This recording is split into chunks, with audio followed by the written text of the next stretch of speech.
Monsieur le Président, cher Jean-Paul Vaillant, Monsieur le Délégué Général, cher Gilles Desremeaux, Monsieur le Directeur Régional et Interdépartemental pour l'hébergement et le logement, Mesdames et Messieurs, alors je tiens d'abord à vous dire effectivement le plaisir renouvelé de me trouver avec vous pour ces rencontres. J'excuse, car vous l'avez remarqué, je ne suis pas Jacques Mézard, j'excuse le ministre de la Cohésion des Territoires qui a été retenu à Rome. Il y a des destinations moins sympathique, enfin en tout cas pour une rencontre avec son homologue sur la cohésion des territoires. J'ai pu évidemment discuter avec lui sur à la fois votre invitation et sur le souhait de ce qu'il voulait vous témoigner, et notamment il vous fait part de son soutien pour les actions. Et puis il souhaite exprimer, et je vais tenter de le faire dans ces quelques propos, le soutien qu'il vous apporte évidemment, mais dans la lutte contre le sans-abrisme et dans le dispositif du logement d'abord. Il en a été plusieurs fois question, mais je vais avoir l'occasion d'y revenir. Je voudrais partager avec vous trois sujets, voire trois convictions. Le premier, c'est sur le chemin accompli et celui qui s'ouvre devant vous. Le deuxième, ce sont des éléments sur la politique du logement d'abord. Et le troisième, c'est vous exprimer quelques changements qui se profilent. Ils ont été un peu indiqués dans les différentes tables rondes qui m'ont précédé, et avec un certain nombre d'évolutions nécessaires, mais qui doivent être anticipées par vous au mieux. Alors, j'espère que vous vous en rappelez. Moi, je m'en rappelle. J'étais intervenu pour la première fois dans vos rencontres en 2014. C'était au Mans. Et depuis cette date, j'ai fait un retour pour voir l'eau qui avait coulé sous les ponts. Il y en a pas mal. Il s'est passé pas mal d'événements depuis, puisque la France, elle a connu la crise migratoire. Il y a eu aussi une évolution et une augmentation de la précarité, notamment avec des nouveaux types de population, une continuation de population, notamment les familles qui étaient touchées par la pauvreté et les difficultés d'accès au logement. Les évolutions du public au sein des foyers de travailleurs migrants, avec beaucoup de questions que ça peut poser. En parallèle, une augmentation qui est historique du nombre de places d'hébergement. Juste deux chiffres. Depuis 2014, les places d'hébergement ont augmenté de 30%. Je parle de l'hébergement généraliste. Sur le dispositif national d'accueil des demandeurs d'asile, c'est un quasi-doublement depuis 2014. Et si on prend un tout petit peu plus de recul, sur l'hébergement généraliste, le nombre de places a augmenté de 75%. C'est un acquis, mais vous vous en doutez bien, c'est aussi une question et un problème. Sur la question du logement accompagné, les places ont augmenté de 10% après une baisse depuis 2015. Mais si on prend une référence depuis 2012, c'est plus 75% de places de logements accompagnés qui ont été créées. Et tout ça s'est traduit financièrement avec, depuis 2014, plus 410 millions d'euros sur le programme 177. Et sur l'exécuté, parce que là je vous parle uniquement en loi de finances initiale, sur l'exécuté, les sommes sont encore bien plus importantes. Et puis, last but not least, j'ai fait un petit décompte. Depuis 2014, il y a eu 4 changements de gouvernement, et je pense que vous l'avez remarqué, il y a eu aussi un changement de président de la République. Dans cette intervention au Mans, j'insistais particulièrement sur les évolutions importantes pour vous et la nécessité d'anticiper tous ces changements, notamment sur les questions financières ou les questions territoriales. Et j'avais insisté sur la place centrale qu'a évidemment le logement accompagné, mais aussi l'intermédiation locative, dans la conception qui se renouvelait, qui émergeait dans la réponse publique aux questions de difficultés d'accès au logement. Et j'ai lu votre excellent programme stratégique, j'ai même été interrogé pour en prévoir un certain nombre de choses. et je peux mesurer que effectivement vous avez pris en compte ces évolutions, mais je veux pointer quelques sujets. Premièrement, c'est clair que l'UNAFO a un rôle central à jouer sur le lien entre les acteurs du logement et les actions de la puissance publique. C'est une question à la fois de qualité de l'action, qualité des textes et qualité des décisions, mais ça suppose plusieurs choses. D'abord que le dialogue s'exerce dans les deux sens, c'est-à-dire qu'à la fois des messages puissent passer du national vers le territorial, mais que le territorial soit en capacité de faire remonter l'ensemble des expériences, des innovations, de ces remarques, de ces difficultés au niveau national et que l'UNAFO s'en fasse l'écho. Le deuxième point, évidemment, c'est d'être visible sur les territoires. J'ai cru comprendre que la visibilité et la lisibilité étaient deux mots importants dans vos rencontres. J'y reviendrai aussi. Mais ce point est évidemment extrêmement important parce qu'à notre époque, celui ou celle qui n'est pas visible existe peu. Par ailleurs, sur le logement d'abord, il y a une rationalisation des crédits. Il y a aussi l'occupation des foyers de travailleurs migrants dans cette question de rationalisation des crédits qui peut être posée. Il y a des tendances notamment à la mixité des publics. Je pense, et Sandra Donis, la déléguée générale de la CILPI, le pense aussi, que tout cela s'interroge, il faut être prudent, mais il faut bien constater cette demande, notamment aussi avec une montée des intercommunalités et des métropoles, et un partenariat qui doit être à la fois plus intense, plus large, et qui doit accompagner des changements de modèle financier. Il y a un sujet qui est important pour vous, c'est celui de la taille des structures. Je parlais tout à l'heure de questions de visibilité, et puis, disons-le aussi, il y a des questions de performance et de capacité d'adaptation au changement. Se regrouper, ça n'est pas forcément quelque chose qui pose problème. Dans les questions de l'hébergement généraliste, vous l'avez sans doute noté, il va y avoir une demande de passage obligatoire de contrats pluriannuels d'objectifs et de moyens.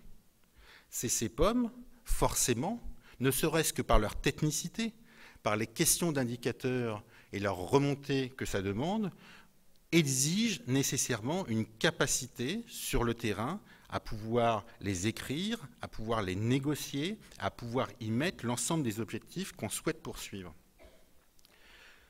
Forcément, cela appelle des regroupements. Je pense que vous avez le même sujet. Regroupement ne veut pas dire nécessairement fusion, fusion-absorption. Ça ne veut pas dire que les gros vont manger les petits. Mais vous devez nécessairement réfléchir aux moyens de mutualiser l'ensemble de vos compétences et de vos expertises pour pouvoir répondre à la demande de la puissance publique qui va, au moins pendant ces 5 années, évoluer dans un schéma de contraintes financières et de demande de retour sur investissement qui va être importante. Donc, dans les éléments qui sont ceux de votre contexte, de votre environnement, il faut vraiment prendre en compte, je pense, l'approfondissement des relations que vous avez entre vous et réfléchir pour aborder une question homogène, avoir une réponse homogène aux différentes questions qui sont posées par la puissance publique. Vous intégrez aussi aujourd'hui beaucoup plus le fonctionnement des SIAO. C'est absolument indispensable parce que dans le cadre du logement d'abord, leur rôle est évidemment tout à fait central. Et c'est bien sur eux qu'on va s'appuyer pour penser clairement un lien plus fluide entre hébergement et logement, sur la capacité à accompagner les personnes, et vous devez évidemment nécessairement intégrer ces procédures.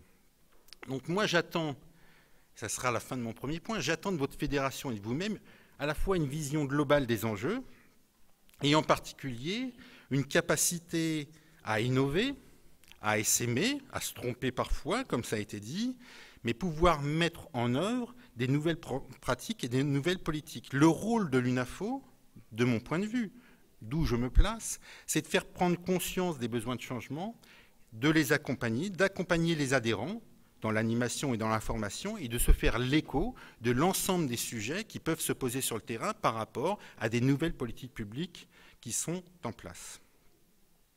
Et donc l'UNAFO a évidemment un intérêt à avoir une stratégie de développement particulièrement forte, puisque dans le logement d'abord, on s'appuie particulièrement sur le logement accompagné, et l'État a besoin d'un secteur fort du logement accompagné pour mettre en œuvre ce nouveau principe.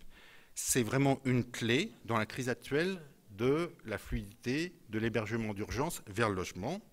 Vous avez donc un nouveau plan stratégique 2018-2022, absolument excellent. Il n'y a plus qu'à. Voilà. Il faut maintenant le faire. Il faut le mettre en place. C'était une démarche absolument indispensable, notamment du fait des évolutions. Et ça va me permettre d'aborder le deuxième point concernant le logement d'abord. Je rappelais au début de mon intervention les augmentations très conséquentes qu'il y a pu avoir sur les crédits qui ont été consacrés à l'hébergement, même si dans ce mouvement, avec la Direction générale de la cohésion sociale, nous nous sommes évertués à préserver et à augmenter les crédits du logement adapté. Ce n'était pas chose facile, parce qu'à partir du moment où il y a des pressions pour que l'urgence soit le mode de réponse premier, forcément, on regarde toujours les crédits du logement adapté pour pouvoir les prendre et les mettre dans une réponse de court terme. Donc, on a vraiment agi pour préserver ces crédits, et ça, depuis 2015, l'ensemble des crédits, à chaque fois, a été préservé et n'a pas été sacrifié à l'urgence. Cela dit,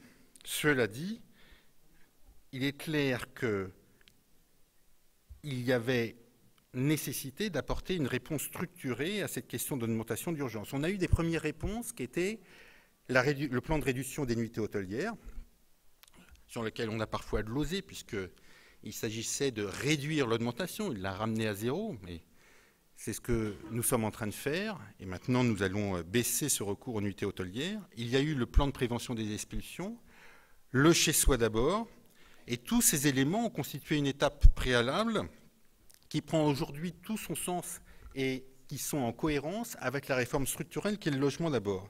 Et vous l'avez sans doute remarqué, nous n'avons pas attendu pour lancer ce changement de modèle, puisque c'est Richard Ferrand, quand il était ministre de la cohésion des territoires, qui a lancé pour la première fois la concertation sur le plan logement d'abord, et c'est à Toulouse, avec le président de la République, que cela a été officiellement lancé, et Jacques Mézard, lundi dernier, a lancé un appel à manifestation d'intérêt pour la mise en œuvre accélérée sur des territoires.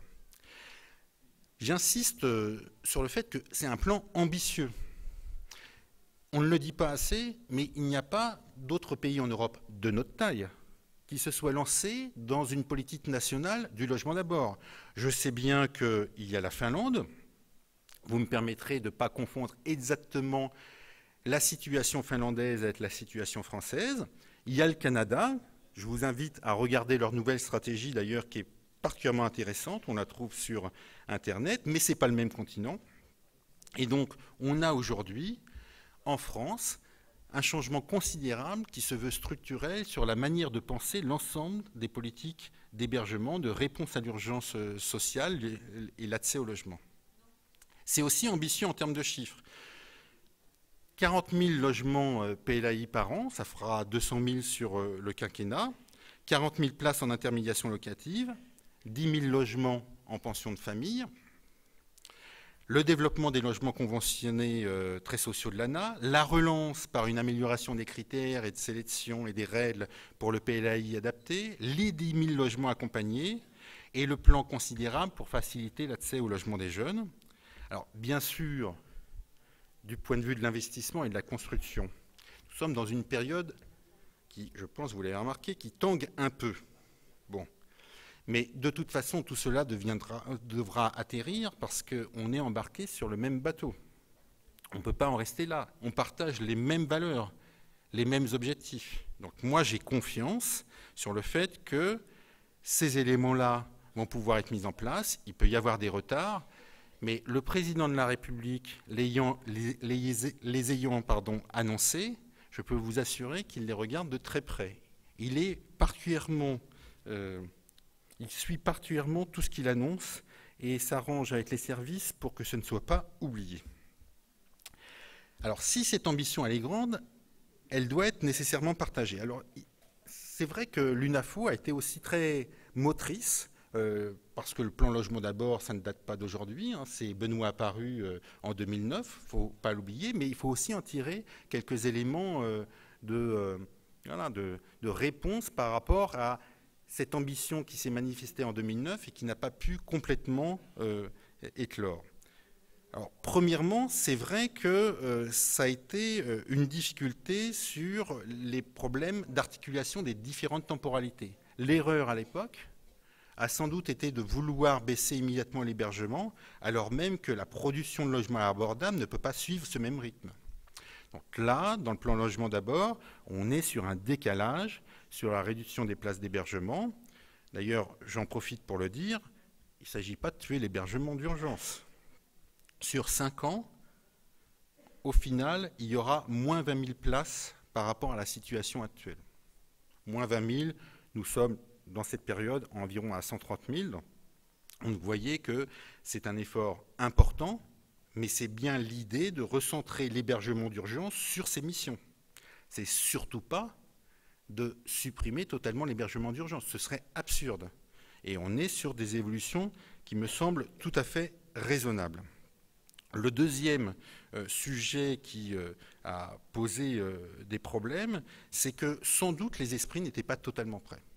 Je pense que nous bénéficions aujourd'hui d'un travail de conviction qui s'est fait pendant ces années et qui fait qu'aujourd'hui, on est d'une certaine manière beaucoup plus...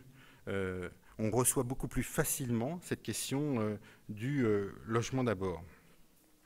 Mais aujourd'hui, il n'y a plus de doute. Tout est sur la table. Les preuves, elles ont été apportées. Et si, par exemple, on parle d'appel à manifestation d'intérêt pour la mise en œuvre accélérée sur des territoires et qu'on ne parle pas d'expérimentation, c'est qu'il n'y a pas à expérimenter, au moins sur les principes. C'est clair. On sait que le logement d'abord, c'est la bonne réponse sur ce sujet. Et donc, nous ne sommes pas sur l'expérimentation, encore une fois, au moins dans les principes, mais sur l'idée d'aller le plus vite possible. Mais le logement, d'abord, c'est bien sur l'ensemble du territoire national. Il y aura un soutien particulier à travers cet appel à la manifestation d'intérêt, mais pour obtenir 15 territoires, d'ailleurs on prendra le temps qu'il faudra, nous avons dégagé 10 millions d'euros, spécifiquement, mais 10 millions d'euros, l'idée c'est de faire levier, de créer un effet d'entraînement, de permettre qu'il y ait d'autres crédits, y compris des collectivités qui puissent venir, et puis de flécher de façon beaucoup plus forte la masse des crédits de droit commun. Et donc c'est bien l'ensemble des crédits autour de cette politique qui vont être mobilisés dans le sujet du logement d'abord. Alors ça va prendre du temps, évidemment, tout ne va pas se faire du jour au lendemain, mais il y a une direction extrêmement claire, et en tous les cas, moi je vous invite à vous faire les relais de cette ambition, et de relayer l'appel à manifestation d'intérêt afin que les collectivités qui ont déjà un certain nombre d'actions qui rentrent dans le cadre du logement d'abord puissent s'engager de manière beaucoup plus forte à travers cet appel à manifestation d'intérêt. Et je vous signale que vous trouverez l'appel à manifestation d'intérêt sur le site de ADIAL et sur celui du ministère de la Cohésion des Territoires. Dernier point, et je voudrais finir par là, et je crois que vous en avez pas mal parlé lors de vos tables rondes, ce sont les questions de changement de modèle. Alors évidemment, le premier sont les fondamentaux du logement d'abord.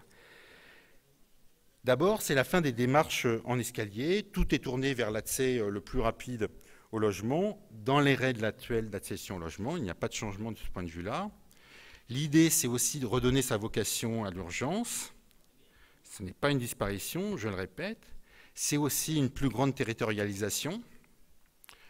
De ce point de vue, vous le remarquerez certainement dans l'appel à manifestation d'intérêt, la collectivité est chef de file.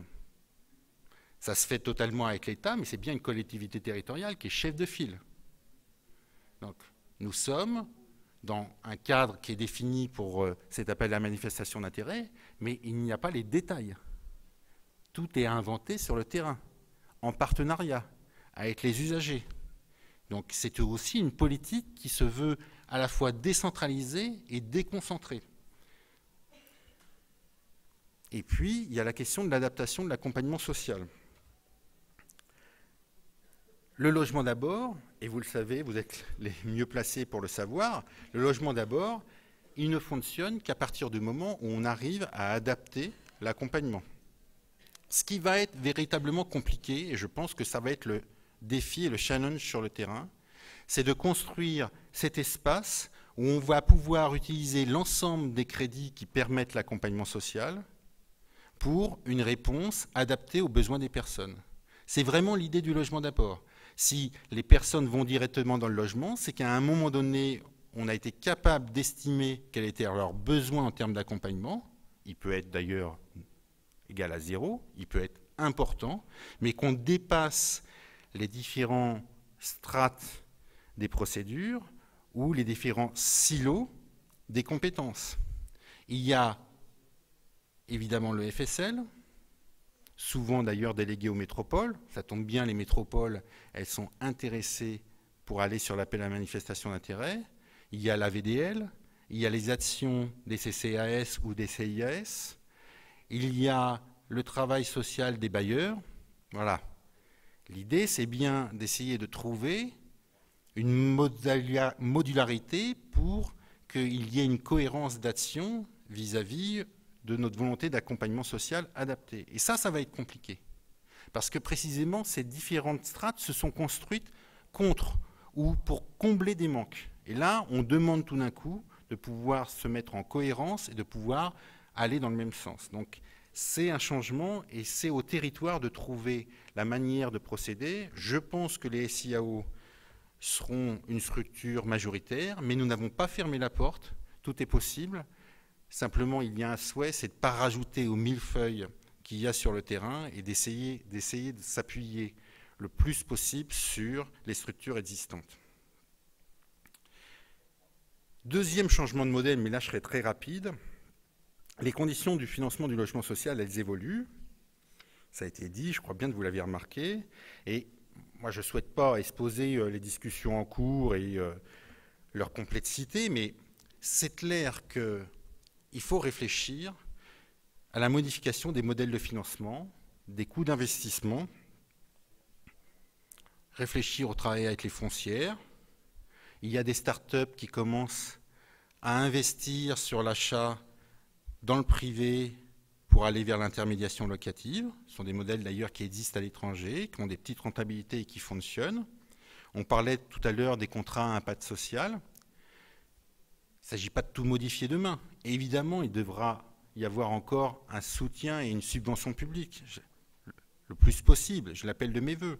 Mais c'est clair et net que ce modèle de financement, il évolue et qu'il y a des solutions sur le terrain à trouver, qu'il va falloir aller chercher sans doute d'autres financeurs, de voir comment on essaye de rendre visible et lisible son action.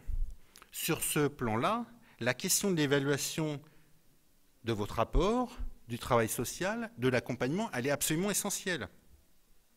S'il y a aujourd'hui des difficultés pour exprimer ce qu'apporte le travail social, c'est vraiment par manque de lisibilité. Le décideur public, qui ne connaît pas nécessairement le métier, il a besoin de savoir à quoi servent les euros qu'il investit dans tel ou tel champ, y compris dans le travail social. Et donc, il y a collectivement une tâche à accomplir qui est celle de rendre visible le travail social, de montrer son intérêt, d'exprimer les coûts évités. Il faut sortir de l'idée qu'on est dans une simple relation bilatérale entre une personne et le travailleur social et que ça doit rester totalement clos. Non, évidemment, ça doit être exprimé, pas du point de vue des individus, mais beaucoup plus sur le plan de l'efficacité générale. Et donc, sur ces changements de modèle financier, il faut évidemment particulièrement travailler. Troisième et dernier changement de modèle, c'est celui du travail social tel qu'il existe dans notre secteur. Les États généraux du travail social, vous vous en souvenez, ont ouvert la voie. Ils ont posé un certain nombre de sujets. Mais on peut dire que toutes les conséquences n'en ont pas été tirées. Il ne s'agit pas de dire que ce qui se faisait avant, ce qui se fait maintenant est mauvais. Simplement, notre perception a évolué, le contexte a changé, et il s'agit simplement de poursuivre un travail d'amélioration de notre réponse. Moi, je voudrais juste insister sur 2 points. Le premier, c'est sur l'aller vers. Tout le monde est d'accord sur l'aller vers. Je ne connais personne qui dise « Ah non, la politique de guichet, voilà la réponse universelle. » Bon. Simplement, on se perd dans la gestion des procédures, il y a l'accumulation de la pression du quotidien, et souvent, ce mouvement qui est favorable au départ est mis de côté. Il faut que l'aller vers devienne un principe d'action, y compris dans vos structures. Vous êtes largement engagé là-dessus, mais la question dans les murs et hors les murs, elle se pose, notamment dans l'hébergement, et peut-être, pour vous, essayer de réfléchir à des formes d'approche plus territoriales de l'accompagnement, en tous les cas, notamment dans les plateformes, c'est un sujet important. Deuxième point, c'est s'appuyer sur les compétences plutôt que sur les manques. Lorsqu'on regarde le logement d'abord, profondément, il fait le pari de la confiance qu'on a pour une personne d'intégrer un logement. Et on passe de l'idée qu'une personne, elle a des manques qu'il faut combler avant qu'elle puisse accéder au logement. Il y a une confiance de départ et on travaille là-dessus. C'est vraiment de l'empowerment, totalement. On s'appuie sur les compétences des personnes. Et c'est clair que de ce point de vue-là, on a une tradition française qu'il va falloir faire changer, puisque on pensait beaucoup plus l'incapacité que la capacité, et puis on a des politiques d'assistance qui se sont construites sur un socle qui était politiquement acceptable, qui était une articulation des vulnérabilités sociales et sanitaires. Donc il faut changer ce modèle. Il faut rentrer clairement dans un régime de confiance, d'appui sur les compétences des personnes et travailler dans le logement pour qu'elles puissent trouver la meilleure insertion possible. Évidemment, dans vos politiques de logement accompagné, vous êtes totalement au cœur de cette idée. Évidemment, mais vous devez participer au mouvement général de prise de conscience de ce sujet. Il faut porter aussi cette parole. Et encore une fois, je pense que vous pouvez avoir une réflexion sur le dans et hors les murs. Voilà, j'ai un vaste programme quand même. Hein. Et c'est un travail qui sera, de mon point de vue, absolument partenarial, territorial et coopératif. Avec votre travail stratégique, avec le plan stratégique, je pense que vous êtes tout à fait prêts pour cela. Il faut qu'on travaille collectivement avec détermination et confiance. Il faut qu'on ait confiance dans l'avenir, même si, évidemment, il y a un chemin un peu compliqué. Et nous devons avoir confiance parce que ce travail, il est absolument essentiel pour nos publics et pour affirmer le lien social qui a parfois bien des difficultés à s'exprimer aujourd'hui. Moi, je suis absolument persuadé, et je veux partager cette conviction avec vous, qu'on peut réduire durablement la question du sans-abrisme en France et améliorer la situation de milliers et de milliers de personnes. C'est clair que ça va prendre du temps, ça va prendre de l'énergie, il me semble que vous en avez. Il faut qu'on évolue, et ça aussi vous le savez et vous le faites, mais maintenant il y a une voie claire qui est tracée. Le sujet, pour nous, c'est de la suivre ensemble. Je vous remercie.